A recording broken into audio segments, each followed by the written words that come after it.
Welcome to the Cincy Postcast. I'm Kevin Wallace, and before we get started with today's episode, I get to tell you about our great friends over at Streetside Brewery, located at 4003 Eastern Avenue, Cincinnati, Ohio. Of course it is.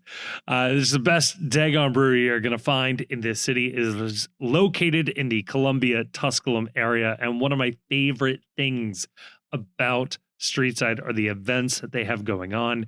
And we talk about this later on in the episode, but let me just hit it again.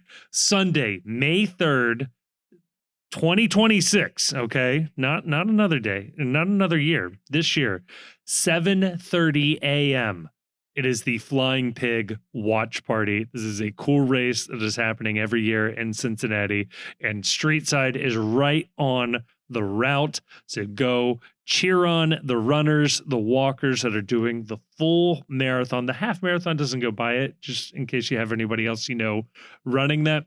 But it should be a good time. There's going to be some food there, live music, beer specials all day. It's going to be a blast. So go check them out. They've always got tons of events going on. Streetside is such an awesome place. Great community bar there. We're so happy to have them on board with the postcast. So check them out. Thank you to Streetside for sponsoring this episode. Thank you, listener, for checking out Streetside. And on today's episode, oh boy, anybody else still recovering from Saturday night? A 3-3 draw that felt like a win. Is this a good result for FC Cincinnati? Question. We try to get to the bottom of that. What is going on with the attack, with the defense of this team, the mentality of this team? It's such a weird team. We do our best to unpack all of it. And then later on, we are answering the questions that you asked on the Patreon.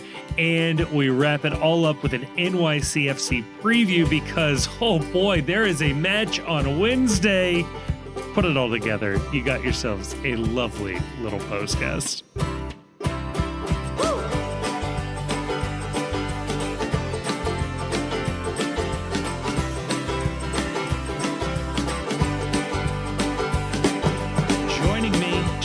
All of that and more. I am joined by two gentlemen that do not know that this is the last episode of the postcast. I'm joined by the Grayson. I'm joined by the Grayson. I'm joined by the Chief. No, this is where it ends. Chief, today, my father-in-law came over. My father-in-law, and this is going to give the game away. Hardcore cyclist in his day, has done at least one cross-country cycling tour with friends back in the day, is not bad. Following the sport professionally, loves it. I found or came across my old bike from high school, and me and him fixed it up. Chief, I've got a nice helmet. I've got a bike that works. I might be a cyclist now. I don't know that I can do a podcast with you if you're a cyclist. Exactly what I was thinking. All right. So here is, in my mind, is the hard cutoff point right here. Okay. When you buy the Lycra or the spandex suit to ride in, that's a Rubicon I can't follow you where you are going. Like, you've made a choice at this point to become one of them. I don't anticipate that. I will say, then we're good. Given the sort of neighborhood geography of where I am, it is very easy to bike to my children's school. It is very easy to bike to a library, a movie theater, an assortment of restaurants, my pharmacy. And so I think I can condense a lot of normal sort of commuting to a 20-minute bike ride. Here's the big problem with that too. When you make that choice as well. Okay. Is that we are a podcast. This is the sort of the niche we fall into for the content creation space. Where are most podcasts consumed? Oh no, in the car. Oh, this is anti-podcast behavior. Anti-podcast behavior. That's right. Every time you encourage someone to cycle, you're depriving a podcast somewhere of a valuable listen. Damn. That's a Won't really someone good point. please think of the podcasters, okay? I mean, yeah, Grayson. Cycling it's the natural enemy of the podcaster. We can't have this. Yeah, right. Because it's not safe exactly to like, stick headphones on while you're cycling. Yeah, right. Not advised. And then you don't want to be that person that's biking with like an external speaker going. Especially if you're going to play a podcast. Right. Yeah. Like, I understand like playing music out loud is offensive on some level. I'd rather it be music than whatever podcast you think would be appropriate. I've actually I've seen many, I'm not like a cyclist because I don't use it to like actual transportation, but like I will go out on the bike trail, hit a couple breweries and stuff. So, but I have gone by many people on the bike trail who have like music going on external speakers. No, I think it's crazy. Terrorists. I agree. And then I've also seen this on the ski slopes where people will be skiing with like a Bluetooth speaker, like a Bluetooth speaker, going. And it's like, I don't want to hear your music. I am enjoying nature. Yes. Right. I've heard of people doing that hiking, which sounds even worse than that. I would say I have seen it hiking. I would say the frequency, I don't have data on this, but I would say the frequency is lower. Yeah. Because I think I've probably between all three activities, I probably have logged most minutes, like collective minutes hiking, and seen fewer people with like the loud external speaker. Because like hiking, you could do easily with headphones. Yes. Yeah, you don't need to worry about anything, like unless you're in bear country, and even then, you're probably going to be okay. If you're worried about bears, why would you have music going? I'm always worried about bears. Because the bears that you're worried about are probably, because you're not worried about like black bears in Tennessee, right? Because those you get big and yell at or whatever. If you're like out at like Glacier or something, you probably don't want external speakers because you'll like draw the bears. Or does the music scare them? Is there a certain type of music you can play? Yeah. Bears can't stand Chapel Roan. She was too mean to Kamala. Yeah, she was too wishy-washy in 2024. She's not woke enough, in fact. Or like both too woke and not woke enough at the same time. I was thinking about, what's pro and anti podcast today, because in the Sunday New York Times, there was an article about NBA players. Sorry, it was in the New York Times, I think. I think it was in the business section. About the failing New York Times. The failing New York Times. There we go. But they did fail because the crossword that was in the New York Times Magazine, the Sunday crossword, was a misprint. The grid didn't match the clues. So they had to run like a replacement fixed crossword in the main news section. And sorry, like I pay for like a glossy crossword. I don't want the pencil to work. Okay. Yeah. There was a thing about like NBA players having podcasts, right? Okay. And right. We've seen this, and there's like, obviously there's like the New Heights podcast, and there's other like celebrities and stuff that have podcasts, and Amy Poehler won a Emmy, Grammy, Golden Globe. Oh, okay. For like best podcast or whatever. And obviously, because we weren't nominated. Yeah, of course we weren't nominated. We'll fix that next year. People can't. They can't handle us. We speak too much truth. Too many of our listeners are on bikes, and that's actually the problem. Yeah. And I've seen clips of like this of one NBA player in particular, like Michael Porter Jr. who's got his podcast. And as far as I can tell, his entire podcast is him talking about quote unquote females and praising like Andrew Tate. And good, great podcast content. And like maybe he does other stuff. I don't know. I understand he's a Christian, so he probably talks about that too. There's very compatible kind of angles, yes. But I believe Andrew Tate's like a Muslim convert. No, there's the other guy that's kind of he just got wrecked in the face. I don't remember what his name is. I just watched a documentary on all these people that was on I think it was on Netflix. It was on like entering the Louis Theroux Manosphere. Okay. Real quick, I don't want to get sidetracked with the Manosphere. I just want to say the point I wanted to make was you can put headphones in and ride a bike listening to that. Well, please do. Yeah. Please be distracted. Yeah, if you listen to that, please put headphones in and ride a bike. Preferably down Columbia Parkway. That's good. That's good biking territory. So, remember like podcasts when they came out, it was like by losers for losers. Yes. Still is. The name and now it's by losers, but right. It was like, this was like I don't think Amy Poehler needs to have a podcast. I don't think like NBA players need to have podcasts.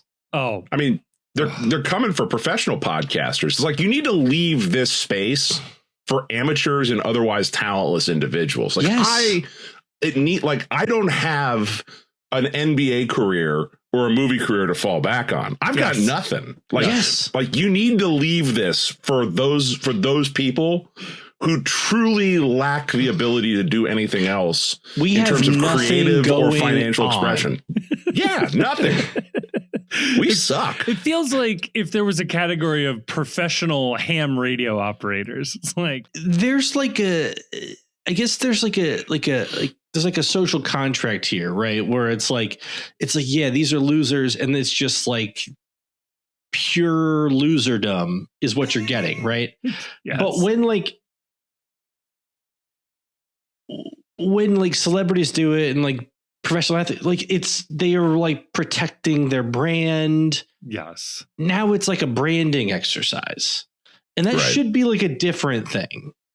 It feels like I don't think Michael Porter Jr. is like going in. Maybe he is. I don't think he's going in on like all the ins and outs of his brother's gambling criminal conviction. Right. Maybe he is. Maybe he is. Yeah.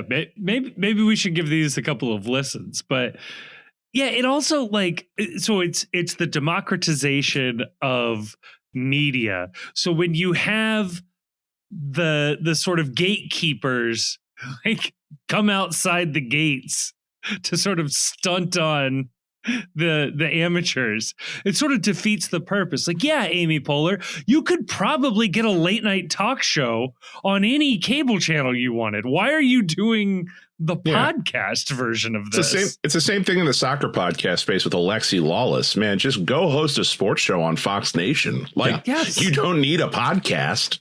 Someone will have you. Imagine how mad you must have been if you were like a poet and then like Bob Dylan gets the Nobel Prize for like poetry or whatever.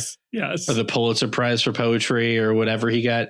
And you're like, look, I've been living in a hovel for 35 years, writing atonal, arrhythmic, formless nonsense for 7 postmodern scholars at Columbia University my entire life. And Bob Dylan has been living the life of a rock star for 100 years. And he comes along and everyone's like, oh, this guy's a poet. And it's like, no, I'm a poet. I'm a loser. All I have is being a poet. Yeah, and now the rock star is taking it from me.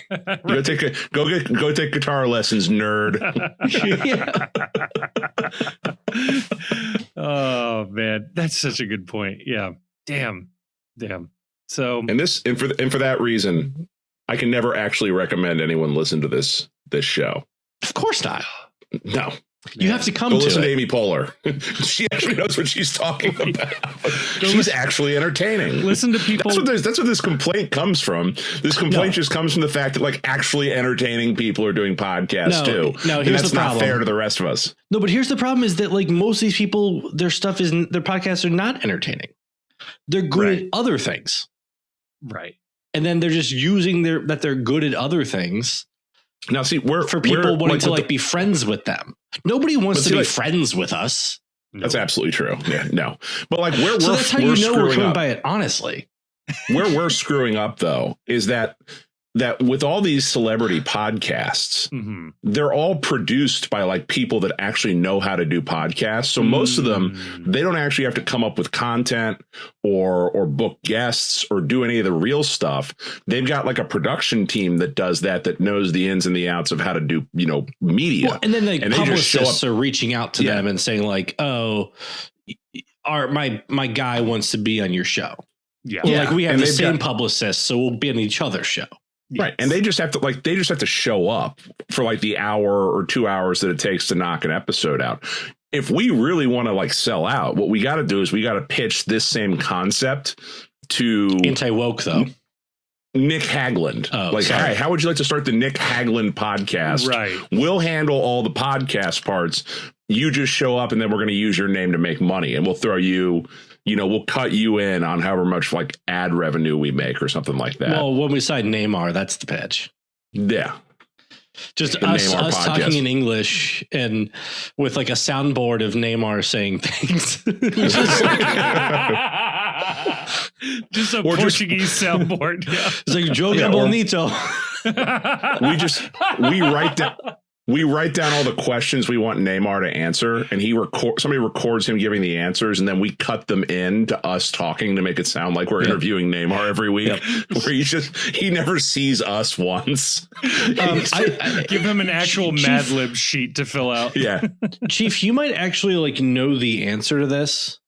Yes, but I've like back in the I've listened to like some morning shows and stuff over time before I like totally lived out and started only listening to NPR.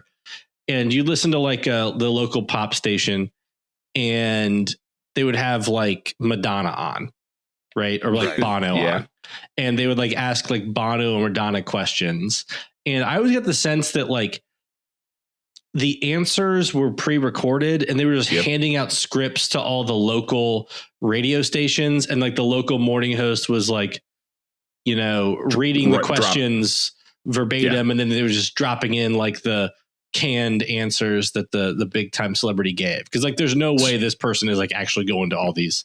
Yeah, they're not going to Q102. Yeah. So there used to be I actually do the answer this. There used to be 3 or 4 services that you could subscribe to as a radio station or a media company, and they were specifically for show prep for radio. And they would have these like whenever this was back before like the internet was like really, really a thing, where they would aggregate weird news stories so that you would have things to talk about from around the country.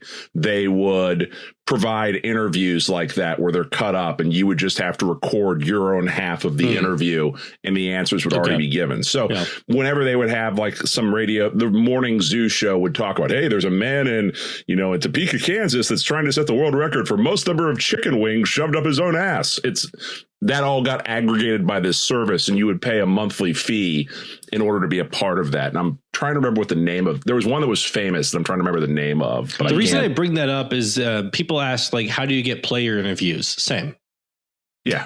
Every interview you've ever heard on this show, we got from the service. If you listen to CST, it's the exact same interview.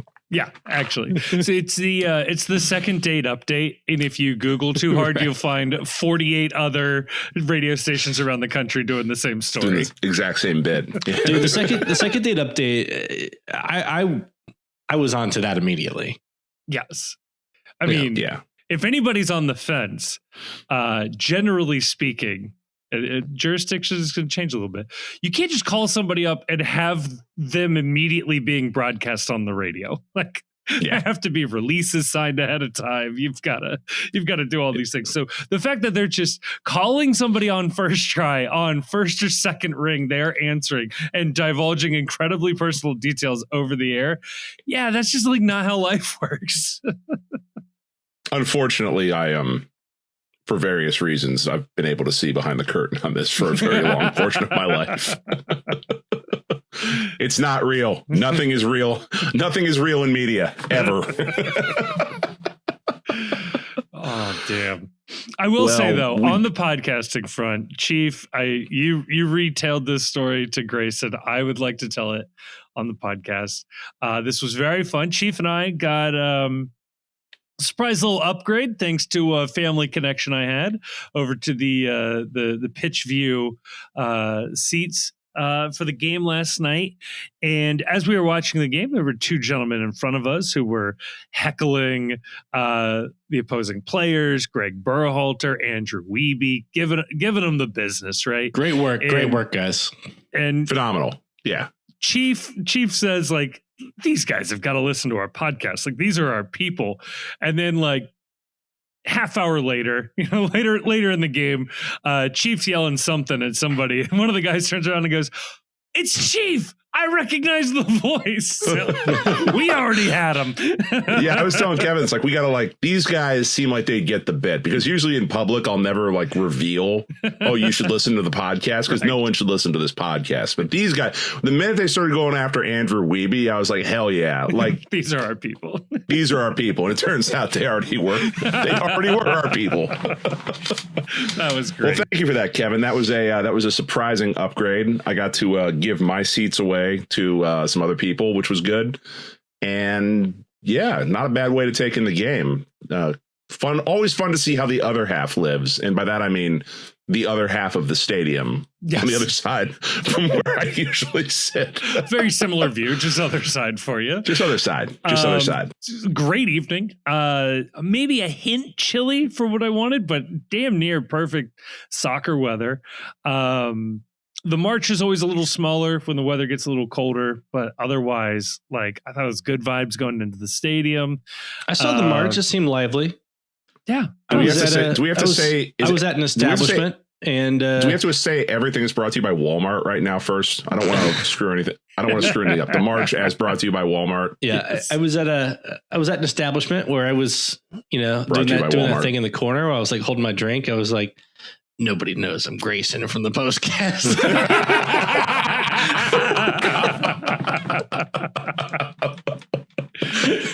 Oh man, so good.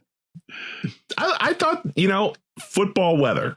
This is exciting. And if this is bring the winter schedule on, if we can have more games at this temperature. Whoa, Chief, a convert. Yeah. No, if it gets colder than that, I'm out. But last night was great. I would go colder. That was fantastic. No, that was perfect. Yeah. Just a smidge of rain, but held off long enough to get into the stadium before it started back up for a little bit again. So it was good. It was nice. Happy. It felt nice to be back home too, because it feels like it had been ages since we had an actual home match. Because what was the last one? Montreal was the last actual. Yeah.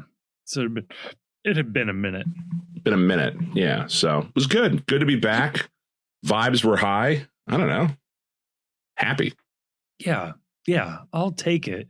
So, until the game kicked off, I was gonna say, let me ask you guys this, because we had thoughts and feelings going into this game about how the lineup should look, specifically what we wanted to see on defense and up top. And if I remember correctly, Grayson, you said specifically, if we see Dem and Barlow, I said Jabari and Barlow. Oh, okay. I said Jabari and Barlow, but finish the sentence. I thought it was Dem and Barlow. If we see both of them starting, something has gone horribly wrong. So with only half of them starting, are we feeling better? I was of the opinion that Dado needed to be the other starter at forward. Okay. And I remain of that opinion, having gotten to actually see how the game played out. Yeah. And I'll be honest, I don't think if you're not starting Dado last night in that situation, you might as well just trade him around the league. That's what Kevin and I had that exact same conversation sitting in the stands last night. Because, I think obviously he would have given you the best chance of being dangerous on offense. He seemed to be a difference maker as soon as he went on the field. Mm-hmm. And I don't know what he's going to do to get trusted by the coaching staff to the level that I think he probably should be. And it's going to be hard to convince me that the decision to start Kenji Mobadem over him was based on what's the best lineup we can start this game with to put us in the best chance of winning. Yeah. And if you're at the point where you're making these decisions this way and you're not starting Dado last night, just go ahead and get what you can get for him in the summer, because I don't know what the deal is. Obviously all the decisions that are being made this year are going really well. So I don't know. Just get some resources back for him, because we're in cap hell. We need to do some stuff. We're not using him.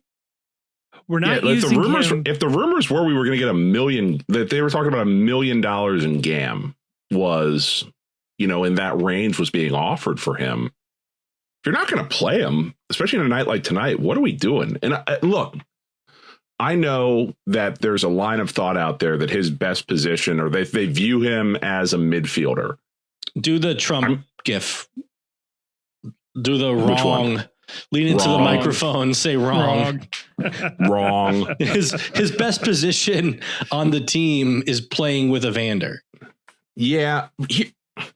I don't so if you believe that his best position is attacking midfielder, okay.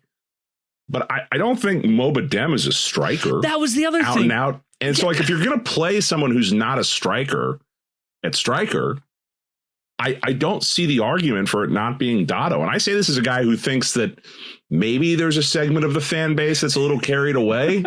No. With how good Dado is, with what Dado's talent level is. Did he not look really good right away last night? He did. He absolutely did. There's there's no denying it. I mean, if he had a better left foot, they would have won the game last night. But I mean, he got in position to score that goal. That connection with Evander, man, it's great. That is like a thing where I feel like we're like, yes, he should have finished that playoff, right?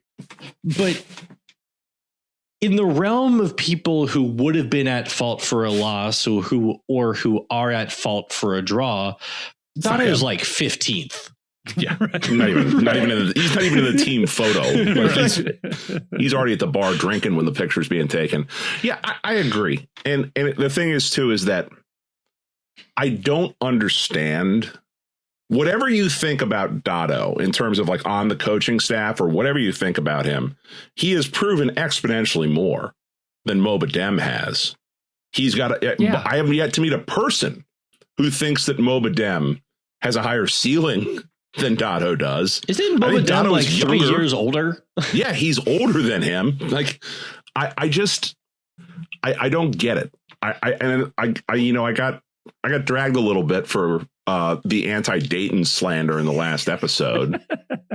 I look, he had a couple nice plays in this game, but there was nothing I saw from Mobadem last night that made me think, oh yeah, no, this is a guy who is an option or should be even a second or third choice option going forward. And there's been moments where Dado has looked like that. So I would, in the situation comparing the two, I'd rather see more minutes from Dado here. Right. The only thing where it is sort of okay, I kind of understand the point from this aspect is that if you play Dado as a striker, I think what ends up happening is that Dado, and this has also been a problem with Kevin Denke, so he's got good company in terms of pedigree, is that he tends to move deeper and further back to try and get on the ball and get involved in the game. And they just need to spread out like part of what they're doing that kills Evander's effectiveness on this team is that too many people get too close together in the midfield on this team because everybody wants to go back and get the ball. And you've got to create some space for Evander to either move in or to pass in. And so I think that at the very least, what they were doing with Dem was he's a lot easier to tell. You get further upfield and don't keep dropping back. And he's going to be like, yes, sir, right away, sir, because he wants more playing time. I don't know. I'm grasping for straws here. I think it should have been Dado last night. I think that he was the better option. So I don't know. I saw the opinion in the Discord as well that Mohamed Dem may be better suited going forward, as a player on this team as wingback and potentially wingback depth, but to compete for that spot. And that makes way more sense. When Dado comes in, he comes in for Echenike, but really it's to move Mohamed Dem over to wingback and Dado goes up top. And I thought that worked well. Like Echenike has been incredible. He's been electric this season. Last night wasn't quite his game, I don't think. There were a couple of moments where we just needed to see better crossing out of him or better shots. And it just didn't have quite the firepower behind it. And that's fine. Like you can't expect every player to be playing perfectly every night. And I thought Mohamed Dem was great at wingback late in that game. I thought that was fine. So I don't know. So overall on this game, the game ends up being a 3-3 draw.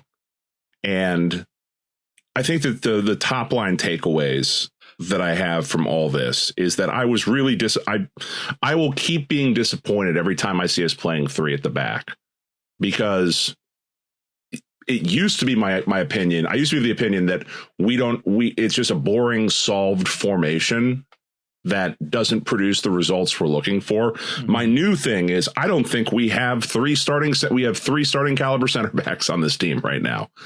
Damn. At least in form and play right now. Not clear we have two. Yeah.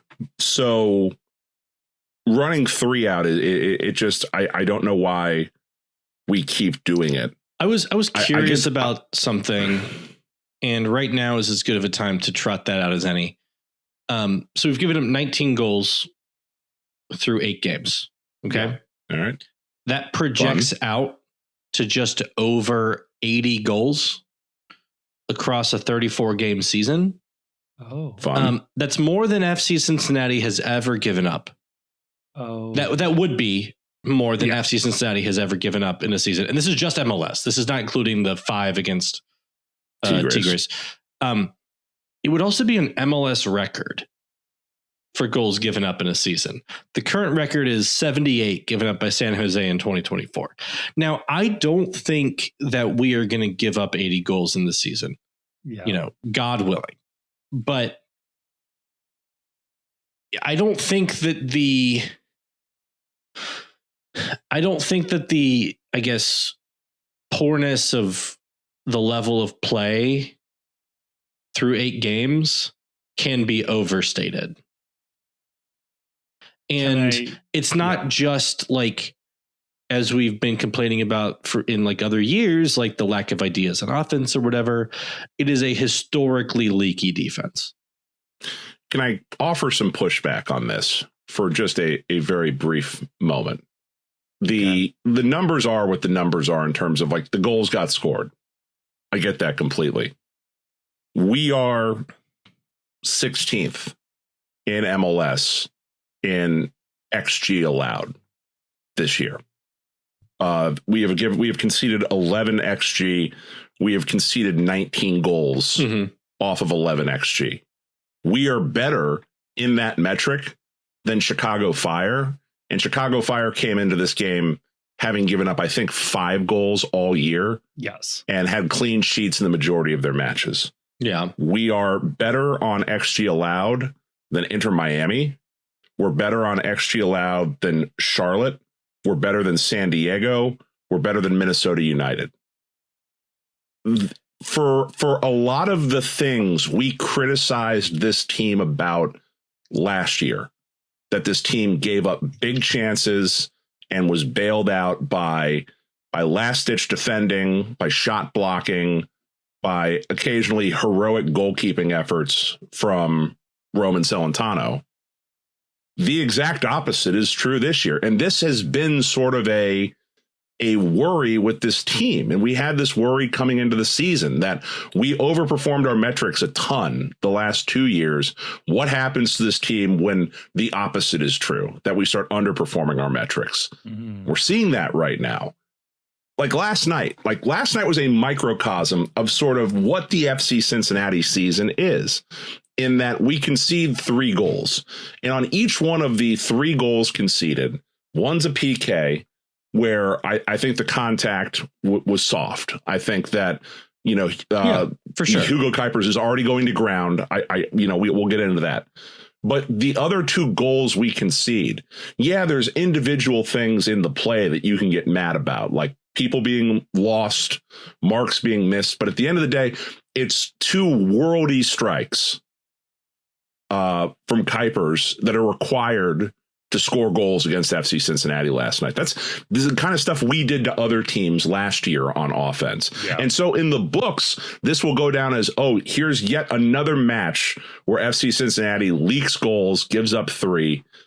But from an individual, watching the game point of view, it does agree with the numbers in my mind that they gave up a lot of low percentage chances, and they were unlucky profoundly to have conceded 3 times in this match. So I don't think that you can spend the entire last year lighting this team up for the underlying metrics being really bad, and then when the underlying metrics improve, to light them up still because the results are bad now. I think it's got to be a balance in some way.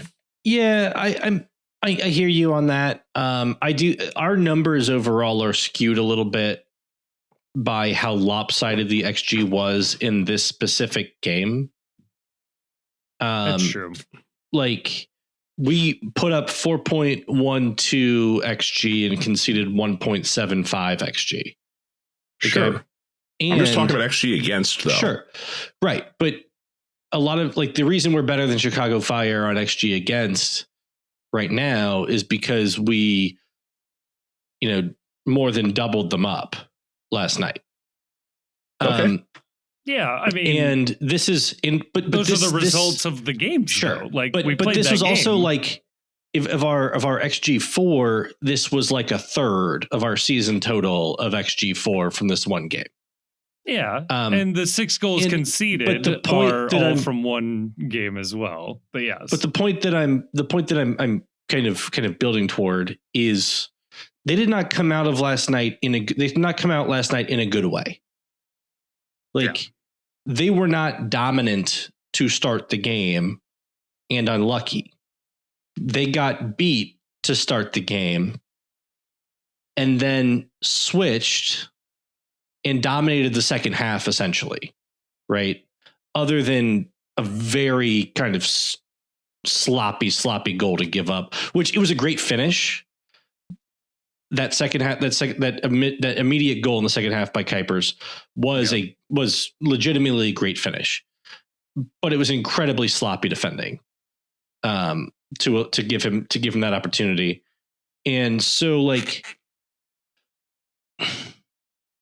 even and then the other games where they came back, it's you guys came out to lose the game.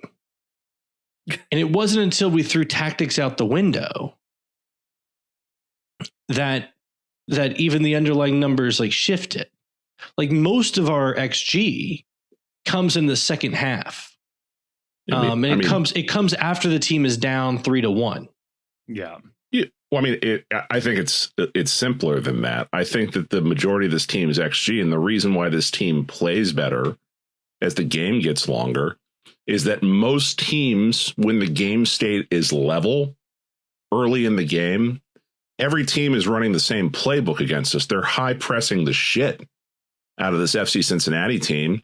And there's one guy on the field, at least last night, but usually this is the case. There's one guy on the field that understands that the only way you're going to successfully and repeatedly break a high press, and that's to get the ball on the half turn and start moving forward. Like when you receive the ball with your back to goal, you're cooked. When you have a press crashing down, and he's Pavel Buka. He's the only guy that recognizes that the way to break a high press is to start advancing the ball forward towards the other goal. Okay. You can't constantly be receiving the ball back to goal. Somebody eventually has to move. And so as the game gets later, teams are less likely to high press.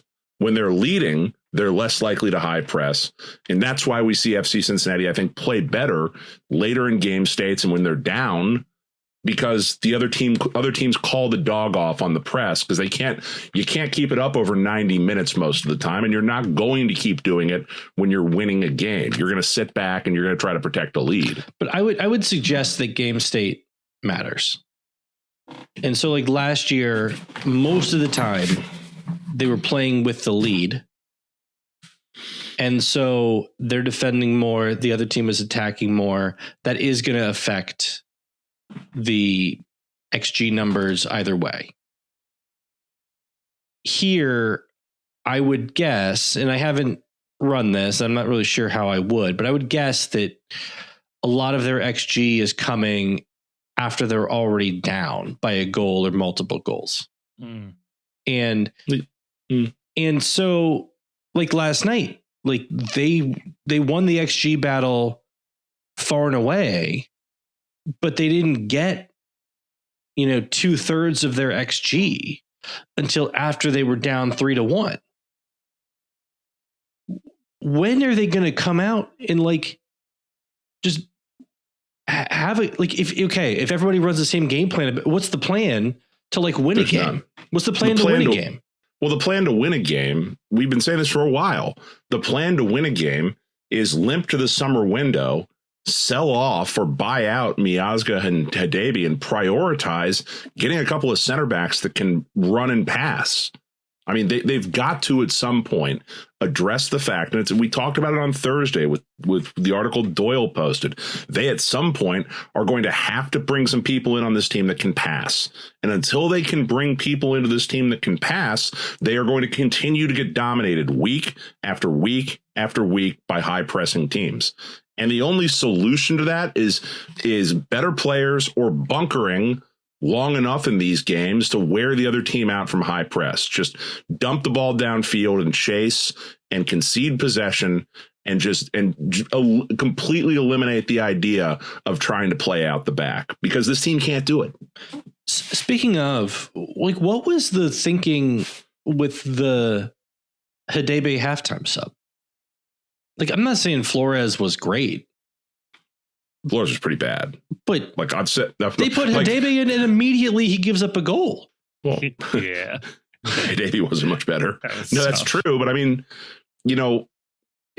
I think there's probably a decent argument that Flores is responsible, at least partly, for the first goal that they concede. That one's got to be on Miles. Yeah, but I mean, the issue is that I think it's a lot on Miles, because Miles, if in the build up to this goal, Miles has the entire play in front of him, and Miles can see that Flores has drifted into a more advanced position ahead of him. And as soon as he sees that, Miles has to know that there's only one man behind him, Hagland. And if he can't see Hugo Kuipers, that means Kuipers is behind him too. And that's a problem. So it's one of those things, we talked about it on the Discord today. You're a DP center back. You're the middle center back in a 3-back formation. You're the captain. You're the captain. You're in charge of communication. I need you to know where their best scoring threat is at all times. Like, I don't care about anything else. I need you to always know where their primary scoring threat is. And there were too many times in this game where Kuipers was just, allowed to do whatever he wanted to do. And look, Kuipers appears to have been potentially offside, and the AR was not in position to see that. If you go back and look at it, like the AR is not with the offside line to make that call, and that needs to be called out. But if Kuipers was onside, it would have been because Haglund was the trailing of the three. It would have been Haglund holding him on there. And like Miles, you can't assume that Nick is up with you and that if Kuipers is behind you, he's offside. You have to make sure your line is where it needs to be. Yeah. Like, that's like the type of thing that Matt Miazga got a lot of praise for a couple of years here, was keeping the back organized in a way. And, you know, you may say like it's unfair to expect like one guy to be responsible for everybody, but when you're a DP and a captain and you're in the center there, you kind of do. Like, has Miles ever looked comfortable? He's not a DP as a favor to us. No, like, has he ever looked comfortable as that center in the back three? Like, it feels like, and I have no data to back this up, vibes only. That's what this podcast is all about.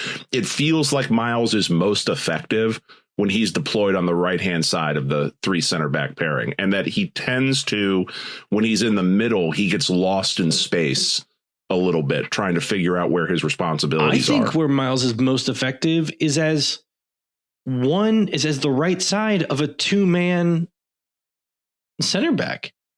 Yeah, I'd agree with that. We just never see that here. You get two studs. He can cover a ton of space. Yes. You know? He had a ton of freedom last night, or at least took a ton of freedom to go upfield constantly and was constantly pushing up, which so is Haglund. This is a wrinkle. Like, this is, I think, you know, this is something where, not to cut you off, Kevin, but like, this is something where it's a point that I think needs to be brought up. And that's it. We have repeated a lot, and we have seen repeated a lot that Pat Noonan is inflexible, and that Pat Noonan's system isn't evolving, and that Pat Noonan isn't doing things to try and get the team out of whatever's going on here. I mean, just watch the last couple of games with how far forward center backs are being allowed to push up into the attack. It's a design. At this point, they're trying something they haven't done previously. In a couple of games, it's been Nick Haglund way far advanced. In a couple of games, it's been Miles Robinson. And you've seen Guidi dropping back further to play a de facto center back role in the build. And it's allowed them to push a center back forward for a little more size and a little more width. They're doing different things with the center backs. I just think that they're maybe not as talented a group as they need in order to do some of these things right now. Yeah. Or like the funny thing too about like Guidi dropping back to be the third center back is like, why? Just let the center back go up and be the guy that like the opposing team doesn't expect to be there. Like, or having to account for. Like sending the lineman up to run a route in the middle of the field. Like, the linebackers and the safeties aren't expecting that dude to be there, and so he's not accounted for in the coverage. Like, it would be quite the wrinkle, I think. Yeah. It would be like if you look at the heat map for Haglund. Yeah. I mean, my man's all over the field. Yes. For a center back. Especially when he's in the box looking to win those headers. Real quick here, Grayson, does it make you feel any better that, yes, if we play this out, FC Cincinnati, 19 goals conceded would be an MLS record, would therefore be an FC Cincinnati record? Orlando City has conceded 25 goals so far this season. Yeah, that's crazy. Doesn't make me feel better? Doesn't make me feel better because I'm an FC Cincinnati fan, not an Orlando City fan. Fair. Yeah, also, that would be actually that'd be worse, because then like you have a historically bad season, but you're like kept out of the record book by someone that's somehow being worse, that you can't even say, well, I've seen something no one else has ever seen before. Yeah. Also, for whatever it's worth, Montreal and Sporting Kansas City have also conceded 20 goals each. So yeah, you know that Red Bull team that beat the brakes off of us? Montreal just spanked them this weekend. Yeah. It's not like we stomped Montreal either. Right. No, we did not. Red Quite Bull the opposite, in fact. Also has conceded 19 goals this season. So it's been a very leaky it's a weird year this year. Yeah. All right. I asked this question online. I'm going to ask you guys. You guys miss Kevin Denke last night? Yes. Yeah. If you're going to criticize Mombadem, then Denke's an upgrade. So yes, absolutely. I didn't notice he wasn't out there. Did you notice a lot of effective striker play in the first half? I don't notice that a lot when he's on the field this year. I don't know. Yeah, booing the take. I'm gonna be a hater. It's all right. I didn't. I understand your point on some level, but no, I think this team is better with Kevin Denke out there. I would love to see Kevin Denke and Dado Valenzuela up top with Evander underneath them, feeding them the ball. And Chief, to your point of like, yes, they both like to drop back. I would assume a coach could tell one of them, don't do that. Stop. Yeah. To stop. Someone needs to be forward to get the ball. Yeah. You can't all be going for the ball. Someone needs to like play further back. And I think that would be fine. I think that would work. Let me ask you guys this as another top line takeaway, just maybe even more of a meta question for this season. Was last night a good result? Yes. Easy yes. It was. If this team is searching for answers, which they are right now, like they don't know what the hell's going on. And they're trying a bunch of different things, I think, to try and figure out how to get out of this headspace. You like the fact that this team doesn't quit.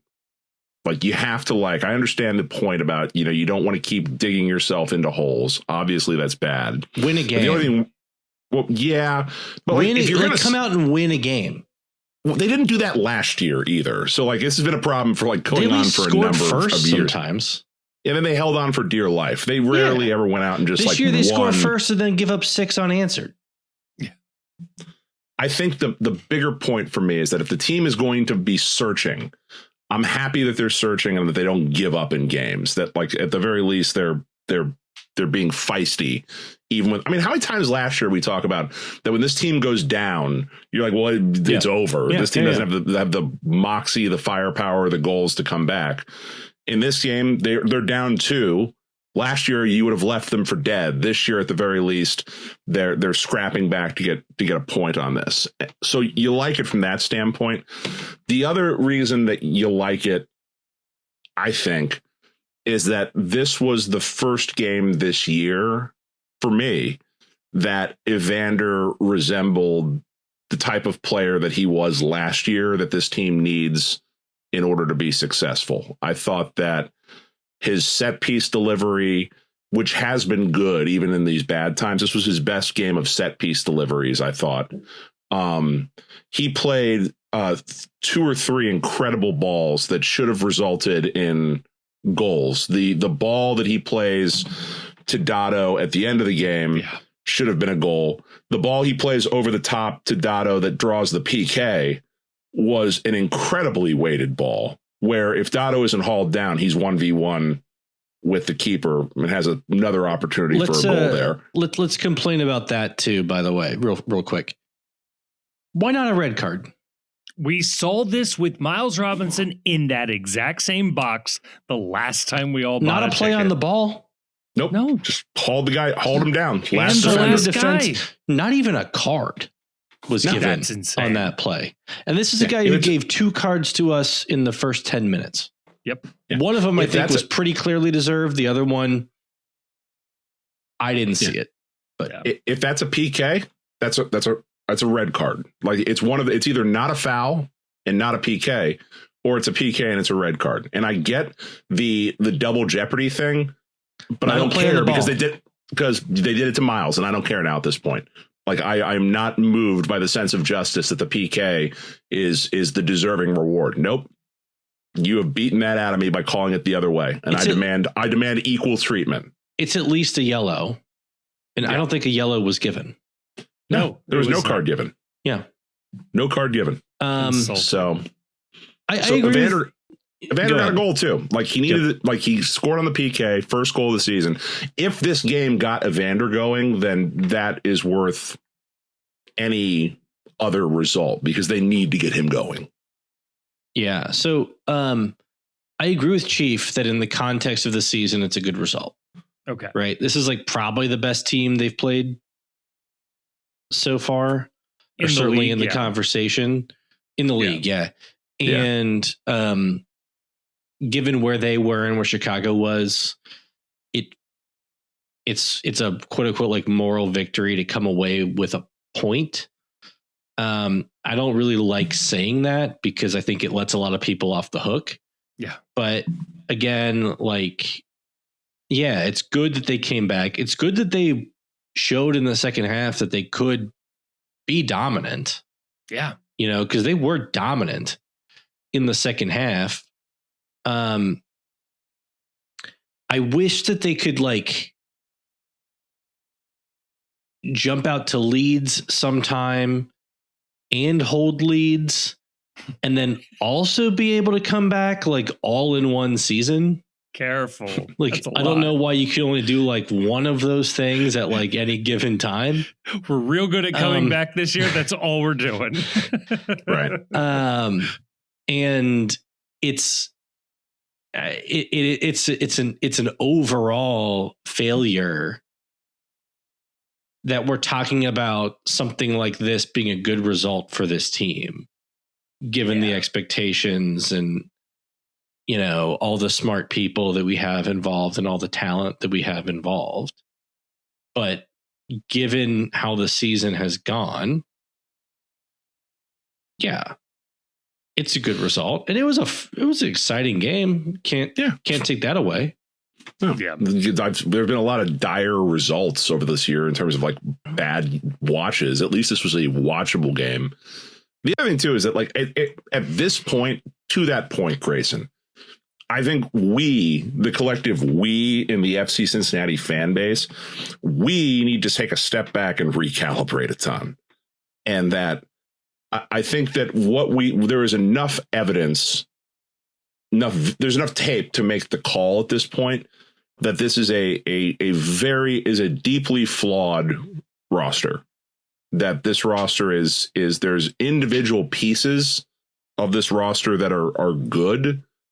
There are pieces that don't fit with one another.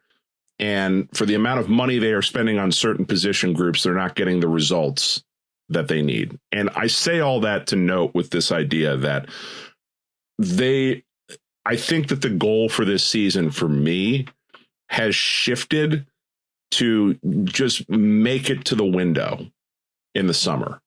And then at that point, it's going to be on Albright to acknowledge some mistakes and make the retooling necessary in the summer window in order to fix that. And they have 2 roster buyouts left. They have some pieces on this team that I think will have value at the summer window if you are content to not maximize profitability and your goal is just to get contracts off the book. I think you can find homes for some players that they need to shop or retool.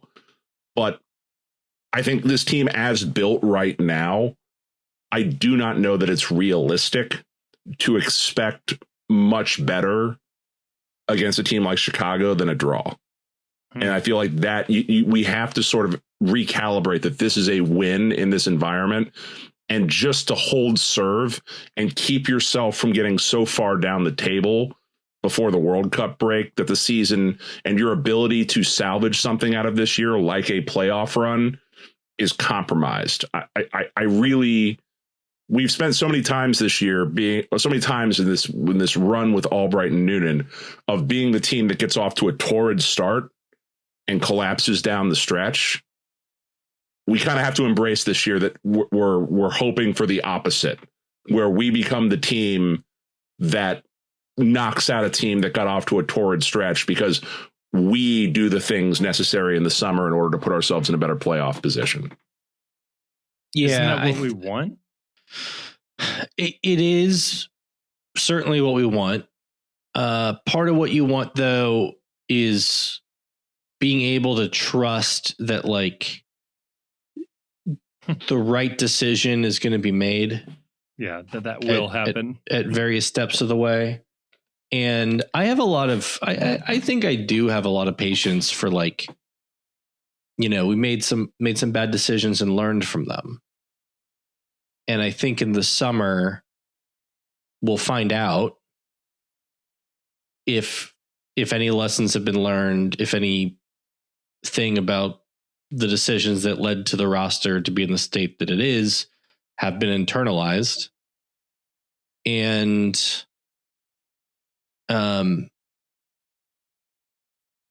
like if they don't like retool the roster and they don't, go not necessarily roaring into the playoffs, but pick up a lot more momentum late in the season and finish a lot stronger than they started, then I think questions, we'll be long past the time that questions will need to be asked and answered by levels above Pat Noonan. And, we've talked about this before, and, like I certainly have complaints about how the team is set up and, who is selected sometimes, but this year especially, it is downright annoying to me as a fan that the only person that like Pat Noonan has to sit there and answer questions about the team twice a week. Yeah. And we don't have to hear from the GM until next November. What's he going to say? That's like the hard part here is that like, okay, yeah, I would love to hear what Chris Albright has to say, but I would love to hear what Chris Albright has to say candidly. And if you put him in front of a microphone, what's he going to say? I signed some shitty players, or we thought I would Matt love Miazga, to hear that. There's no GM on the planet that's going to say, yeah, it turns out that I screwed up. Teenage Davy's a bum, and I should have learned my lesson on that. Chris, Matt, Chief, the Post. I got to ask you this question right here. Ayub Jabari, you had him on a loan last year. Really didn't show anything. Didn't score a lot in League Two. Why'd you pick up the option? Yeah, well, he looked good, but it turns out that he doesn't have any skills, and we probably should have known that. And yeah, that's bad. We're going to get rid of him at the first opportunity that we can. I'm sorry. It would show a little backbone. You can't say that about your players. It would show some backbone to take some heat off your coach, or at least explain why you still have confidence in your coach. Like I think I made some bad calls. We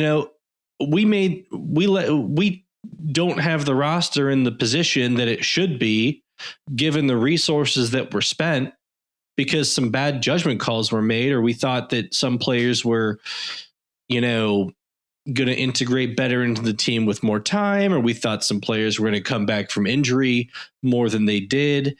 And, we just misjudged all that. But we think that, the coaching staff is doing a great job with the roster and the position that it's in. Like I think as a boss, you should own results and not let your subordinate take all the heat all the time. But maybe that's just me. I don't know. Yeah, not gonna. I don't see any way that's productive for anyone involved. I don't think he would trash a particular player, would take a question and spin it in such a way. But I think it would be fair to say that, yeah, our evaluations on some of these guys haven't quite, matched with the results that we've seen this year. They haven't lived up to the expectations we saw. And the key piece for a lot of fans would be, and we recognize those deficiencies and we have a plan to address it in the summer. Something it's called like it's a summer refresh. Dude, Garth Lagerwey would go on podcasts on like a basically weekly basis. Yeah. And talk about the roster and the roster build. The NYCFC GM. And this is somebody who has won everything. things in this league. Yeah. Yeah. So I think there's an avenue there. I think it would be nice. We know Albright's at mercy when all the press is. I don't know. Swing by. Doors open for the Cincy Postcast as always. Yes. We will talk so we would like it would be all softballs. We would cower. Hey Chris, how does it feel being related to Calvin Sullivan? That's gonna be pretty cool, huh? Yeah. So Chris, talk about how you did a really good job. Would you like to these golf, players Chris? just need more time. Also, just because I kind of low key shit on him right there, I do want to say Ayub Jabari. You know, it's frustrating because he looks good in these, like, he'll do like a couple of things where it's like, God damn it, I'm back, man. Like in this game, he's got to be a starter. If he's not a starter, you got to get him off. He can't be on the roster if he's not starting on this team at this time with this roster. If he's not starting, he's got to go. What if I was to suggest to you that the problem is we're looking at him as the second striker, but what he really is the Sergio Santos replacement.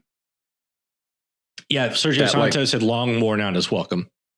Yeah, but I mean, like, that's because he was no good anymore. One key goal.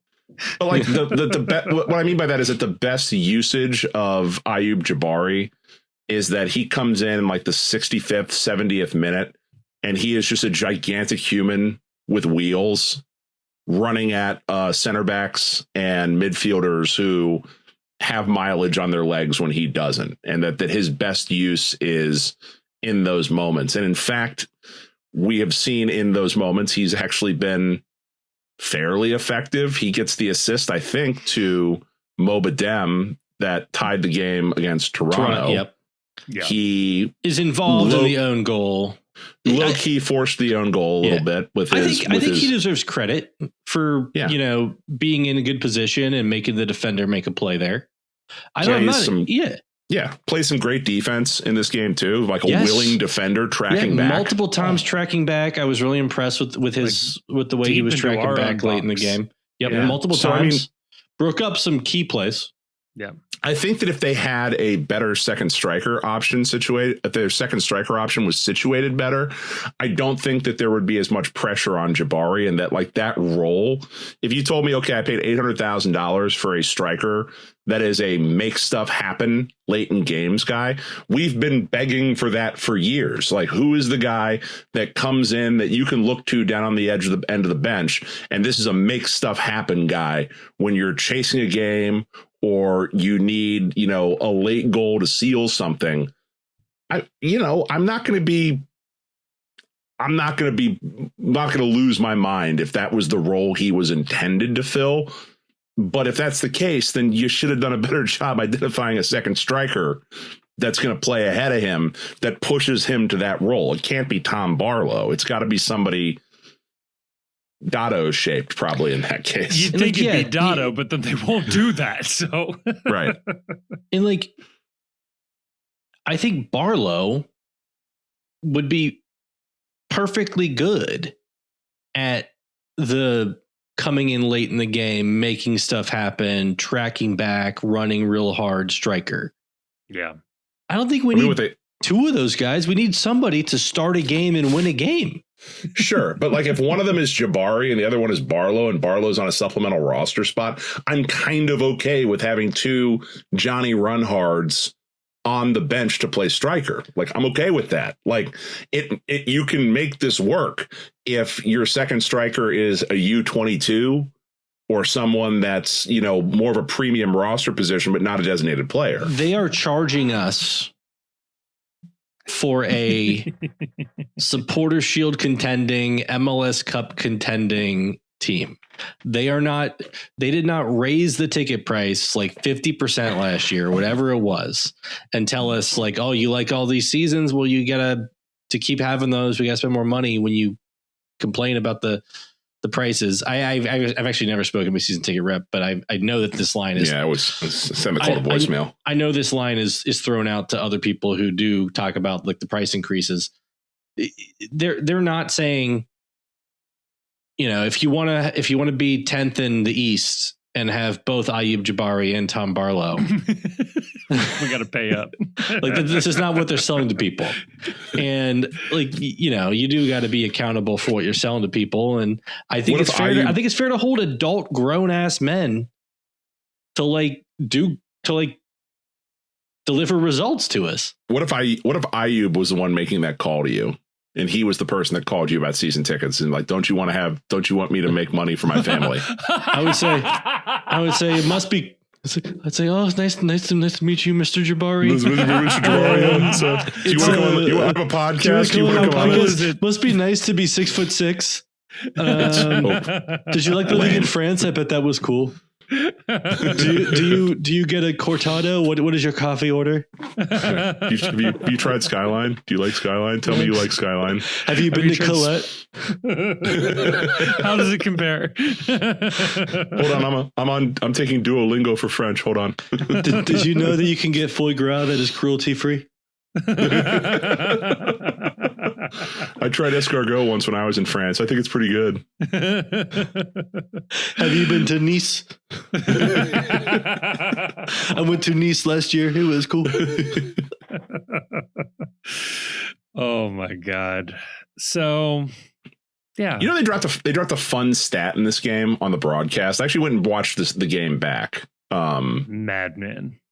I know. I posted some videos of things I was watching. It was very low budget. It was a good broadcast. This is the best broadcast team that MLS has. Even Weeby is a somewhat welcome addition to what they're doing there. Do you know that like 9 players have scored goals for FC Cincinnati so far this year? I think it's up to 10 now with Evander having scored. All right. I mean, we're spreading it around a little bit. I like that. So in some ways that's good, and in some ways that's bad. So, like that scoring threats are all over the field. Really, MLS play because I think 10 scored in one game against. Whatever. That would be fun. I wonder what the record is for the most number of unique goal scorers is in an MLS game. Do you guys know who the leading scorer is for FC Cincinnati in MLS play? Tom Barlow.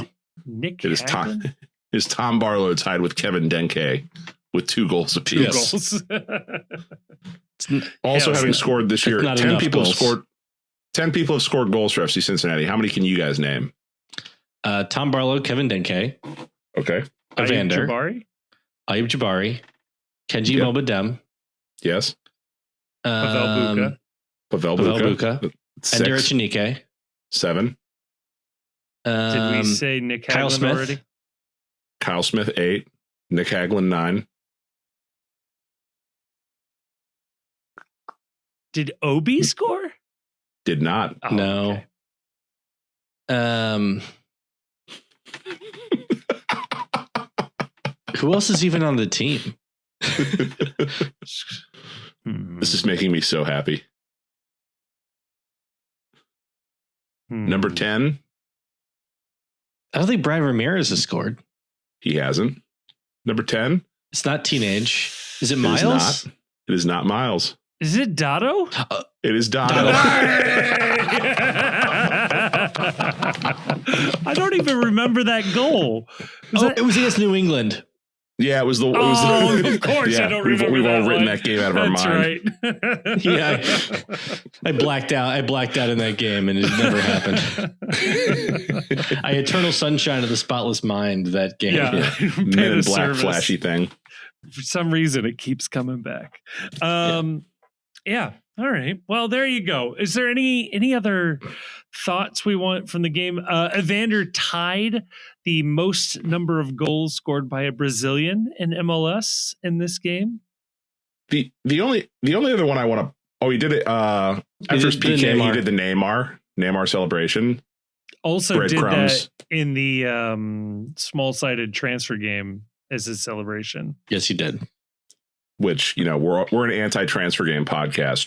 Try the prevent goals and score goals game in practice. We should just play soccer. Yeah, please stop it. Stop with this. I don't want to see one more transfer game picture until the team significantly improves. Yeah, we're anti-fun until that happens. Where are you guys at on Ender Echenike this year? He's kind of the only thing going. Yeah, I like him a lot. I like him a lot too. He absolutely put Robin Lod in the blender early in this game. It was like watching and one hot sauce videos where guys falling down trying to defend him. My question is this: why don't they kick the ball over the top to him every play? It's a good question, and it does feel it feels like it works every time. Feels like the way to beat a press as well. If we're not going to be the technical passing team, that's fine. We can be the run faster than the other team. Yeah. We can be we don't ever get tired team.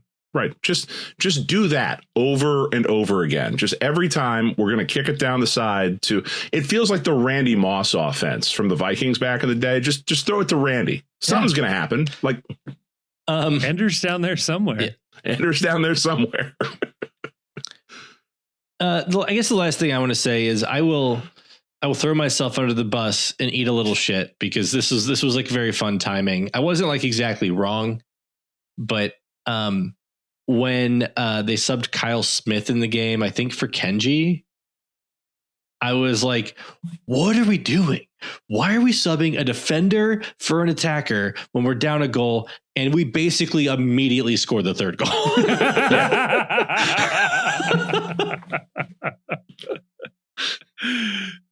It's always how it happens.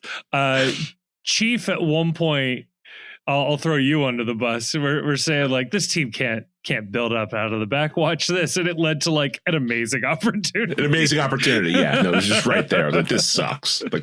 Here's another play that has no chance whatsoever. Switch across the field to Ramirez, streaking down the sidelines, and it's an immediate counterattack. Yeah, lays it off for Evander. It looked good. That's what this team just needs to do. It's going to be horse shit until the summer window where they're going to need to make some changes. They're going to need to completely redo the back line of this team. I think they need to commit to doing a back four and go and buy a left back and a right back. But, we will have plenty of time to discuss that down the road. But until we get to that point, this team needs to concentrate, I think, on the things, even in this game, that it did well and just keep spamming this idea, and that is this is a counterattacking team. This team looks the best when they are counterattacking, playing out of the back. That needs to be done. When you get the ball, bomb it deep, play for the bunker and play for the counter. And play for the counter. There's a lot of speed on this team. There's guys that can beat you running towards goal. Do more of that. And then the other thing is play for set pieces. The best chances this team had were set piece opportunities for the entire game. Evander is a weapon at doing this. Set pieces, counterattacks. Stop trying to play beautiful football because you're bad at it. Preach. Yeah. So I think that's the final note on this game. Let's head on over to part 2. We got a couple of Patreon questions to ask that we will answer, and then we'll get you out of here. Preview the NYCFC game that's happening on Wednesday. What? Holy crap! What? And then we'll get you out of here. We show prep on this show, don't we, guys? This sounds made up. I don't believe you, and yet it is on my computer screen right here. All right. We'll do both of those things, and then we'll get you out of here. Hi, I'm doing this ad because my dad said it was cheaper than paying intern Luke. If you like FC Cincinnati and you're still listening to this stupid podcast, you might also like the stuff that is for sale on the Post website. There are some designs on there that are pretty neat and some that needed a little more work. There is even a reversible bucket hat that says Noonan out on one side and Noonan in on the other side, which I've been told to say is very funny. If you even buy something, Chief might even release away days. Go to thepostcincy.com and click merch. Or don't. That's okay too. Okay, thanks, bye. All right, we are back. And before we get to that preview, as I mentioned, we have some listener questions to answer. If you like this show or you don't like this show, and why would you? you're allowed to give us money either way. You can support us on Patreon. There's a link in the show notes, the show description. You can find it on our website. You can also just Google it. I'm sure you'll find it eventually. But we're available on Patreon. There are annual subscriptions as well. That's new this year. And there is the option to give us a little bit more money than normal. And while that doesn't give you a whole lot extra, one of the perks it does give you is the option for a happy hour that we do. And we have committed to figuring out a time for that this week, and we will get that on the schedule. So if you're able to attend, that's great. We do it live. We take questions, and it's more laid back, chill hangout thing. And then that is saved and recorded forever for the Patreon members at that tier. So you have that. But everybody is able, if you give us a couple of bucks, to ask some questions, which we then answer on the show. And that is what we are doing here. And Bailey R starts us off by asking, kiss, marry, kill, the black hole, losing to the Crew 3-2 in the playoffs, and the Professional Referees Organization. Those are your three that you have to kiss, marry, and kill.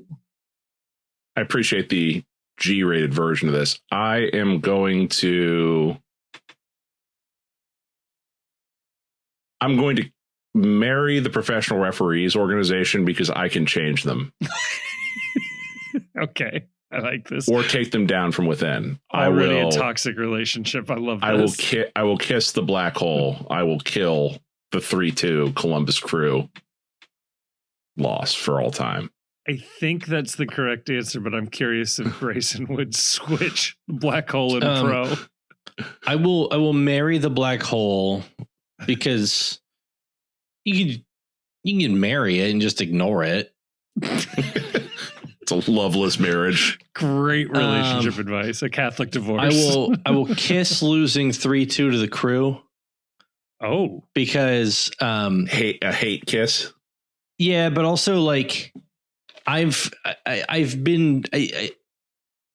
coming around to the idea that that I think the team would that I think a lot of people are trying to convince us of, and people were certainly trying to convince us of this in kind of like, I would say, the heyday of the Post, which is the Stam Out era. That like results are just an accident. Like it's nobody's responsible for a win or a loss. Everyone is doing about as good of a job as they could do, and everything else is just a roll of the dice. So you can't really be too hard on people, you know? It's all just good luck or bad luck. Who cares? So I'll kiss the 3-2 loss to the Crew because that's nobody's fault. And I'll kill Pro because if it is anybody's fault, it was their fault. Yeah. Yeah. And it's always their fault. Especially that one. That's fair. Especially that one. I like that. My instinct was to go with Chief. So that is where I will answer that question. Now, we have a question here that I'm gonna give you the name of who asks this after I read the question. The question is, with the Flying Pig coming up at the beginning of May, will the Post Cincy be out supporting / cheering on the runners? And this comes from Flying Pig Dying Pig. So I am wondering if there is some connection with what's happening here. I gotta say, I can't remember if the route goes by Streetside and if Streetside does something for the Flying Pig. If both of those things are true, I would like to get down there and do that. I have done that before. I have drank my fair share of beer mosas, cheering on runners at the Flying Pig. It's always a good time. So I would say that's my intention. The thing is very early in the morning. It's very early. Yeah, it's a little early. What I did at one point want to be the person on the route that has to sign free beer if you give up. Just encouraging people to quit the race. Oh, I like that. Like here's a pitcher of beer if you quit right now. If you quit right now. I like that. Because the only person that wins a marathon is the person that stops running. I mean, every winner does stop running. So stop running, yeah. So you're doing better than the guy that wins it because you stopped running earlier than he did. What was it, Chief? Or her, or she. The Spurrier quote, the whatever you're going to do inevitably. Yeah, or whatever's inevitable you should do immediately. Yeah. Yeah. Stop running. Stop running. It's bad for your knees. Yeah, if it runs by street side, Kevin, hit me up. I might. Let's see. I might join you on that then. I'm looking at the course. Yeah, the course should be out by now. I don't know if street side. I don't think like it. It does not run like right. It goes up Riverside. Yeah, see, that won't be. Well, Sunday, May 3rd at 7:30 a.m., Streetside is hosting the 2026 Flying Pig Watch Party. So even if it doesn't go immediately past them, there's certainly going to be something. I will be tied up during exactly one of the Flying Pig events and unable to attend any type of event at that time. Damn. So yeah, let me know. I'm not saying no. That's a firm maybe right there. Like where's the FC? Do we play? I may not be adequately trained for the thing that I'm doing during one of the Flying Pig events, so we'll see. Oh. Jiu-jitsu tournament? Yeah.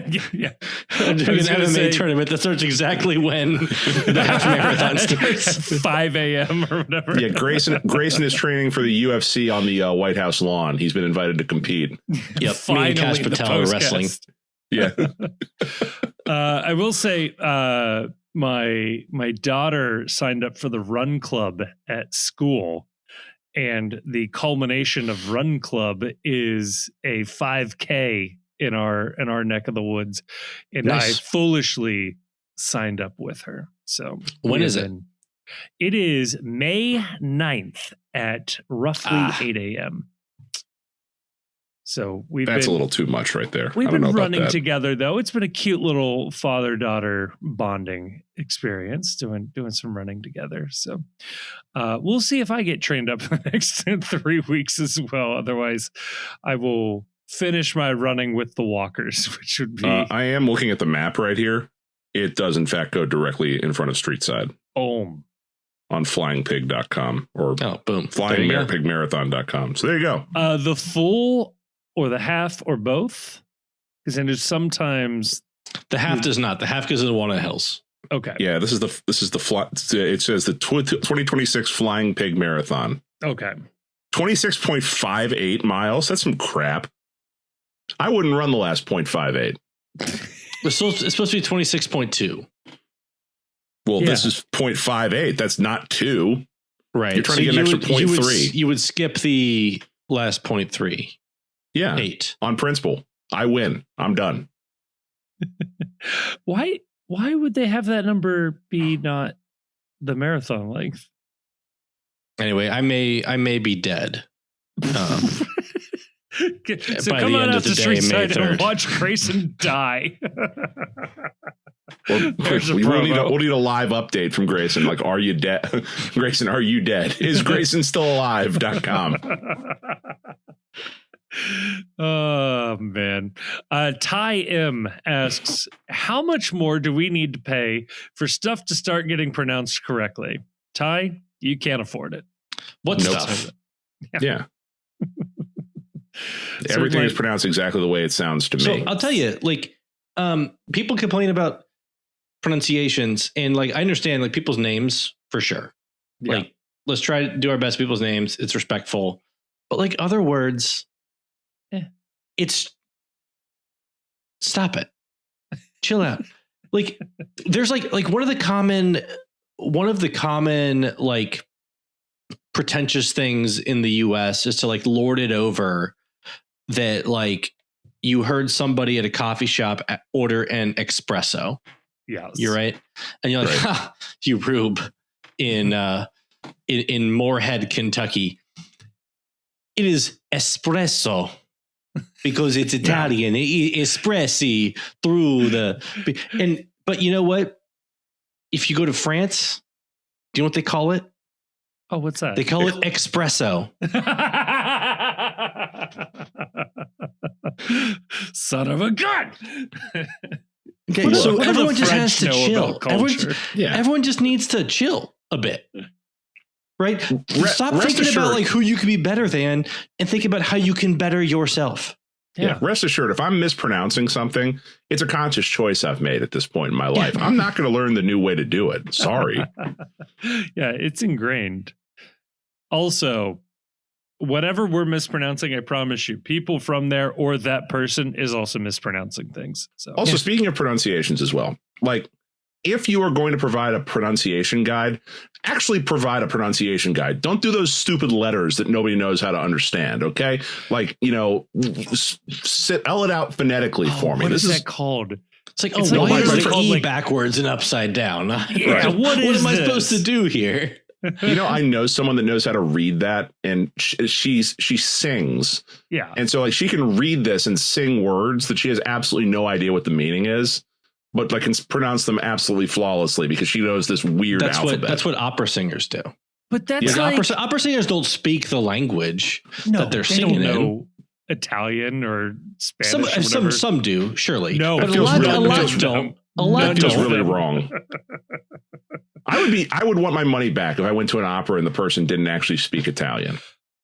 But Chief, to your point, the like pronunciation guide where the guide is in such a way that it is not helpful to me. It's like saying like, oh, here's how you pronounce this word. And you just give it to me in a completely different language. Like this is it in Swahili. Like, you know what they should do? Okay, I'm sure that's it. I also can't speak Swahili. Like, they should put pronunciation guides entirely in the Cyrillic alphabet.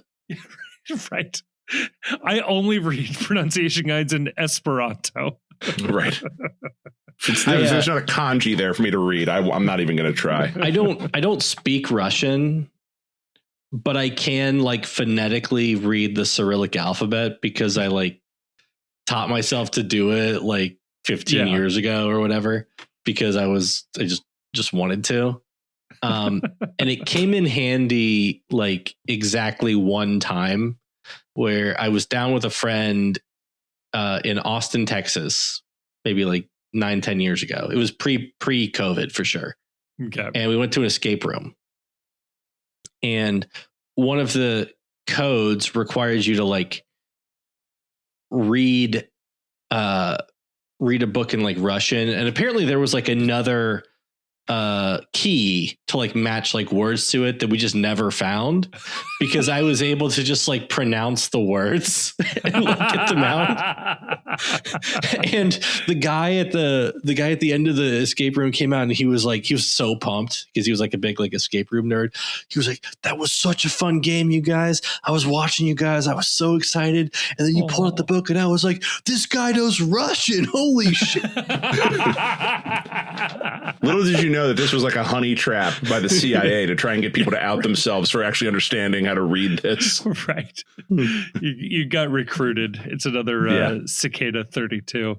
All right. We got 2 questions here left. Sean Pace asked. Now, he asked this 3 days ago, so some of the stats aren't going to be perfect, but I think his point holds up. Sean asks, through 7 matches, FC Cincinnati's conceded 16 goals. 19 goals. Looking at the top of the table, 5 clubs, Vancouver, San Jose, Los Angeles, Seattle, Nashville, combined have conceded 16 goals. That's LA got spanked tonight for 4 by San Jose. So it's definitely changed. But his overall point is, looking at those clubs, what are they doing defensively? to be such stalwarts while we are so leaky despite massive investment on the back line. I assume they all have 2 DP center backs. Clearly the answer. Is that what we're doing? We're not investing enough. That's ultimately the answer. My theory is this, that the midfield is, for whatever reason, not necessarily being instructed to be a vital piece of the defense, and that the onus of defending is being left on the center backs, which is why we are playing with 3 center backs. And in general, they tend to make pretty good plays. However, when they don't, there's nothing else. Like, in a way, we don't even play with defensive midfields or very few defensive responsibilities. None of the attackers are doing it. The wingbacks are sprinting backwards to do this. Evander's not doing it. And Guidi and Buka are going to be in various states of like turning around, running and scrambling to where all the defending is on the back line. And it's going to get beat sometimes. I think that's what our problem is. But I'm that's one man's opinion. I think the problem is there's a lot, like failure has a number of different mothers. Number one, we have a very slow center back room. There's not a lot of foot speed out there. I think the only person who I would say that has plus foot speed is Miles. And for the rest of them, the fear of getting beat deep means that they play so far back that they're rarely stepping to make interceptions and break attacks up. They're worried about running with guys and, not getting, beat in a straight one-on-one race. I think it's a non-insignificant problem that Evander doesn't play any defense whatsoever. And so you've got one guy in the midfield who is, it's may as well not be there playing defense, which I think is a problem. I think it's a number of combinations, but I think that one of the goals this summer has to be getting more younger and more athletic in the center back room. Like, this team is missing a Yerson Mosquera type center back. And, you were hoping that Miazga could regain some form with his speed, but he's just been very, very slow when he's been out there. And I think that creates a cascade effect that causes a lot of problems with this team. I think that makes sense. Grayson, do you have a theory on the defense generally? No, not really. I think you guys covered it. All right, fair enough. And then finally here, I know we have a voicemail, which we will get to at another time. Cuccio asks, though, hi, the Chief, Grayson, and Consuela, which I don't know if I like that name. If you could receive a monthly check for $10,000 for the rest of your life, a monthly check of $10,000 for the rest of your life. All right. But the condition is that you can never again use a piece of technology more advanced than a 1990s landline telephone. Would you accept it? Now, here's my immediate concern for you, Cuccio. Landlines were neither invented nor even perfected in the 1990s. So is a 90s landline the equivalent of an 80s landline, which is the equivalent of a 70s landline? Like, what is the 90s landline getting you that the others aren't? So wait, I think hold the on. answer has to be no, because I can't drive in a car. I can't fly in a plane. Well, you can fly in a plane, but you've got to fly on something that was made pre-2000. So you're talking, how am I going to get that? You're going to have to fly on some really bad airlines, I would think.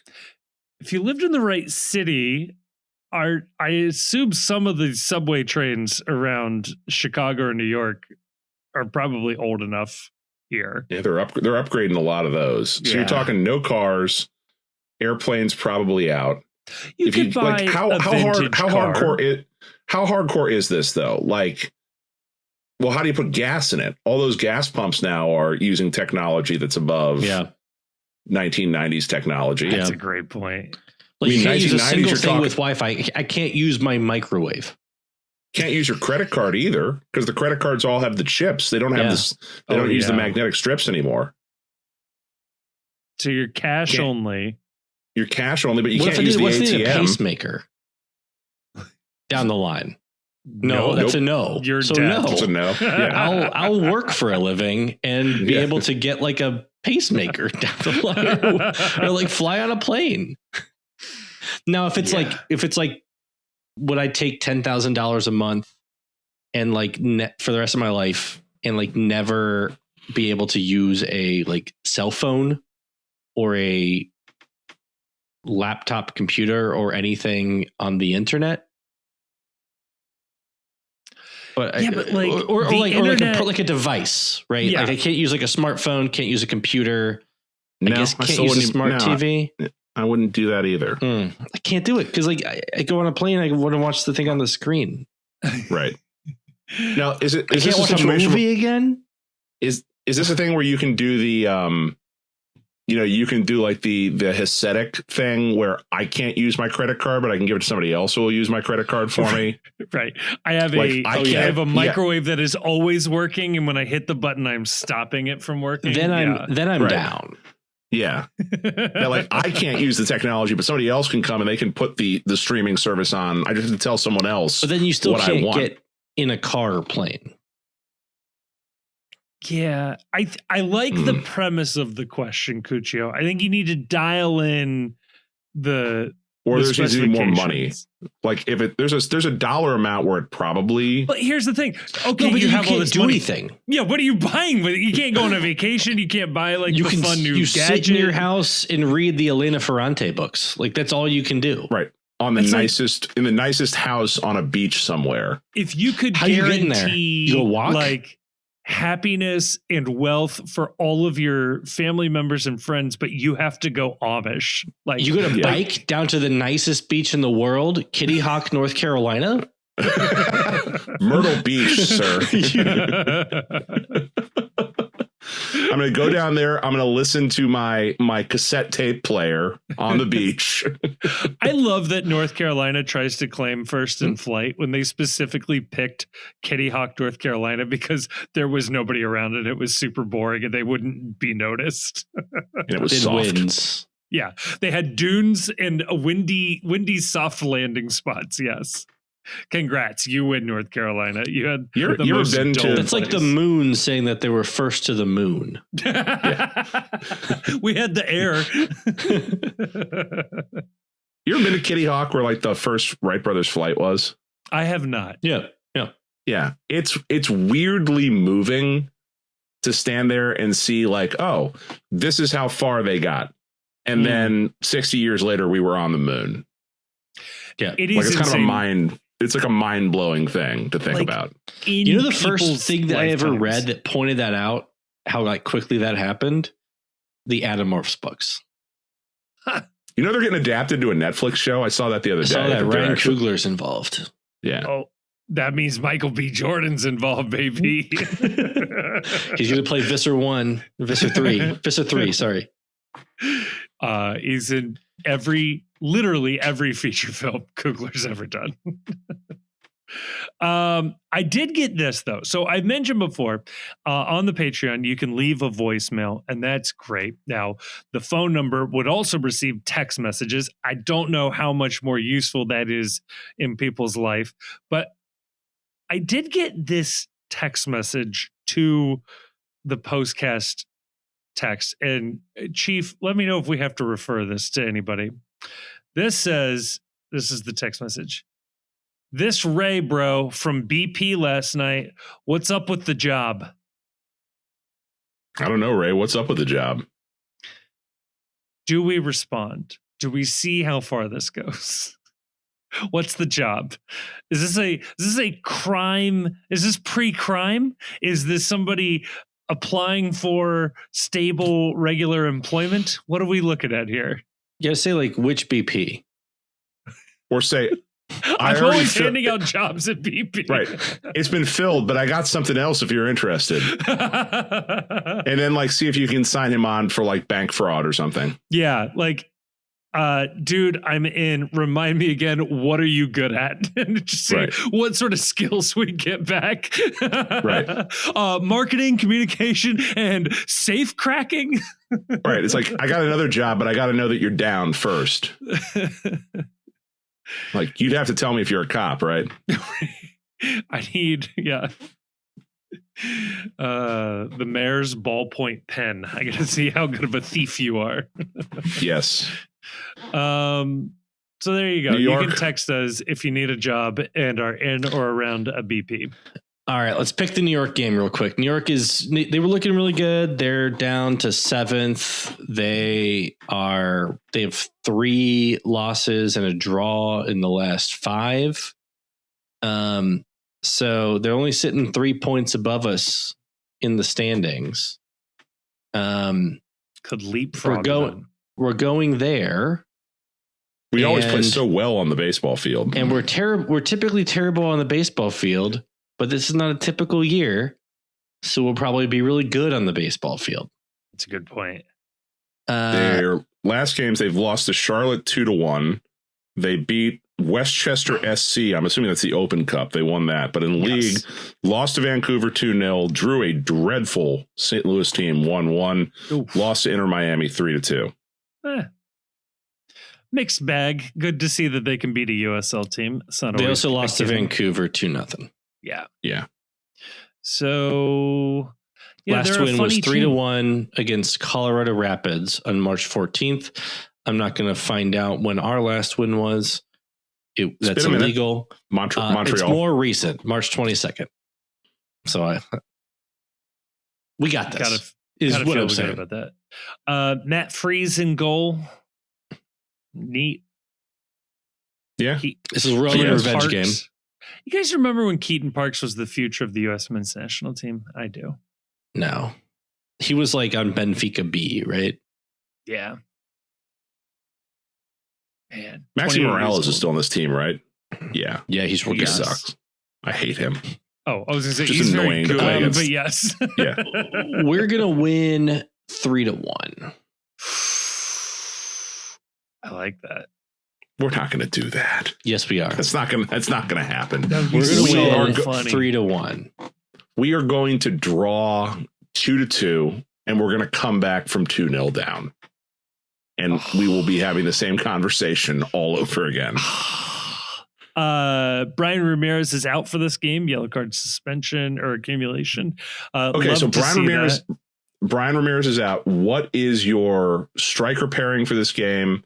What is your starting lineup for this game? Like, what is the optimal starting lineup you can run out for this game? I am Julian Brandt, Neymar. And we trade for DeAndre Yedlinbeck. Jan Diamond. I don't care at center back anymore. Whatever. Kenji on the left. Kenji is the obvious pick for the left back. Kenji at left wing back. Our king, our prince that was promised. He started him at striker last game. Yeah, you should do it. But like Pat Noonan is addicted to like making sure that footedness matches. I don't think he's left-footed. Isn't Kenji left-footed? Isn't Brian Ramirez? Oh, he is left-footed. Never mind. I thought he was right-footed. It's got to be. I'm pretty sure Kenji is left-footed. Denke and Dado. I'm taking my entire reputation as a podcaster. Kenji Momodem, according to FotMob, is left-footed. Okay, so maybe. Right. So Kenji started on the left, and then up top, it's going to be my preferred pairing, Denke and Barlow. Cute son of and then is this another Tom Barlow revenge game? It feels like he's played for every team in this league. I don't think it's a Tom Barlow revenge game, but it's a former Tom Barlow rivalry game. So he's revenging the rivalry. Right. He's used to rivalry renewed. Yeah. Ooh, rivalry renewed is good. And the center backs are going to be teenage Miles, Nick. Yeah. Yeah, all of that feels right. I think it's time for an Alvis Powell center back game. Like really shake the room up a little. Let's start the game down at goal. Just turn around and own goal it. Be like, all right, let's get going here. Actually, all right, let's get started.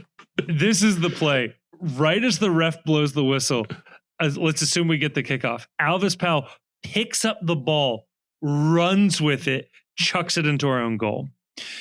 He gets a red card, and we're down a goal. This is perfect. Yeah. We are down a man. We are down a goal. Right where we want him. We got him right where we want him now. Unstoppable at this point. We are 30 seconds in. I think it can work. I'm giving us a 1-0 victory. I want a vintage FC Cincinnati performance. Impossible. No.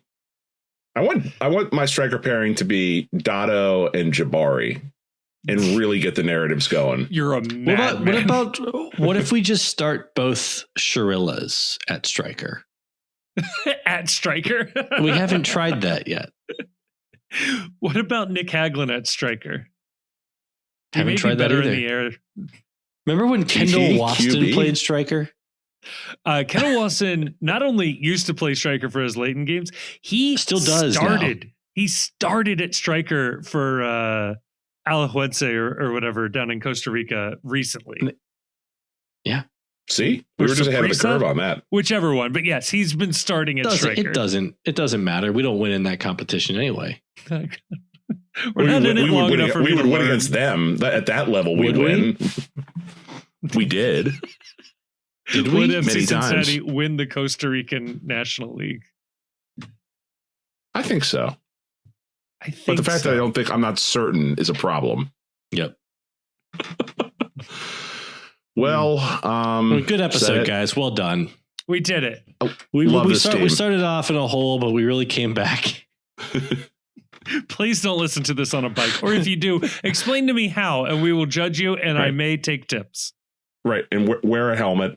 And remember, no matter how bad you think this season is going, the FC right now, -6 goal differential, 10th in the table on 8 points. The Columbus Crew, 12th place on 6 points. Fuck Columbus.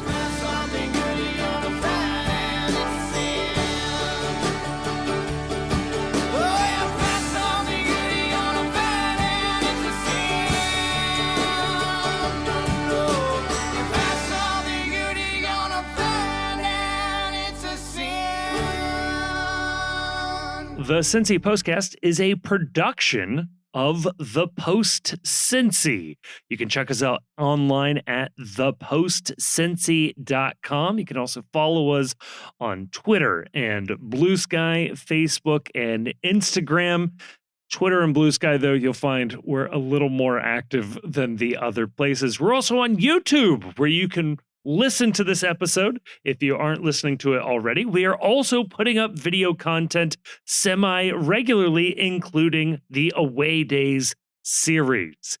We want to give a huge thank you to Jim Trace and the Makers for providing the music for this episode. They're a lovely band, and you can find more information out about them in the description of this episode. And if you happen to enjoy what you just heard, can I please ask that you like us, that you rate us on whatever app you're listening to, and maybe more importantly than all of that, share this episode with a friend. When it comes up at work, you're talking about FC Cincinnati, I say, hey, I listened to an FC Cincinnati podcast. I think you guys will like it.